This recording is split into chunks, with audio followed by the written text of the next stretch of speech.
Hello বন্ধুরা, সকাল সকাল এসে গেছি। আজকে তো গণেশ চতুর্থী, গণেশ পুজো। তার আগের দিন আমরা সব সাজিয়ে গুছিয়ে নিচ্ছিলাম। আমার ভাই তো লাইট লাগাতেই ব্যস্ত। ও তো সেই লাইট লাগাবে কি করবে কিছুই ভেবে পাচ্ছে না, খুব রেগে যাচ্ছে। আমি তো ওর পেছনে খুব রাগাচ্ছিলাম, আর আমি নিজে নিজে খুব হাসছিলাম পেছন থেকে। আর এই নিয়েই আমাদের চলছিল খুনসুটি। এদিকে আমার মা কি রান্না করছে, আর সকালবেলা আমিও নিয়ে আজকে মনে হয় হবে পনির দিয়ে, মা এইদিকে রান্না করছে আর আলুর দম। তো কি তাই তো মা? হ্যাঁ, আচ্ছা আচ্ছা, নিরামিষ হবে আজকে। না বাকি আছে। আচ্ছা, কি হচ্ছে, নৈবেদ্য? হ্যাঁ, আচ্ছা, তো আমাদের এই চলছে সব।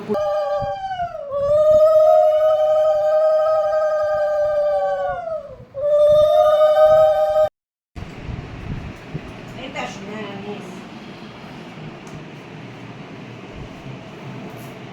আজকে দিনে এসে ছেলেটা পরিষ্কার করবে। এই আমাদের গণেশ ঠাকুর বসে গেছে। তো আমাদের এই চলছে, এখন পুজোতে বসবে, মোটামুটি হয়ে এসছে সবই, এবার পুজোতে বসবে। খুব সুন্দর হয়েছে সাজানোটা। পুজো রেডিতে বসবে, আমার ভাই ধুতি পরে রেডি, পুজো করবে। ইয়ো, আচ্ছা। এদিকে আমাদের সবই মোটামুটি কমপ্লিট। সব ফটো তোলা হচ্ছে, একটু একটু ব্লগ করা হচ্ছে, ভিডিও তোলা হচ্ছে। ঠাকুরকে এইভাবে সাজিয়ে গুছিয়ে, লাড্ডু দিয়ে, ফল দিয়ে, কেক দিয়ে, আমরা গণপতি বাপ্পাকে এবারে নিরামিষ কেক দিয়েছি।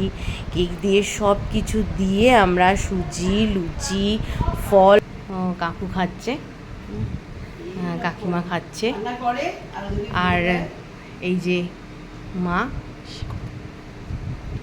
কি খুব ভালো হয়েছে, খুব ভালো হয়েছে। আচ্ছা আচ্ছা, গণেশ পুজো তো ছোট্ট একটা বাড়িতেই আয়োজন করা হয়েছে।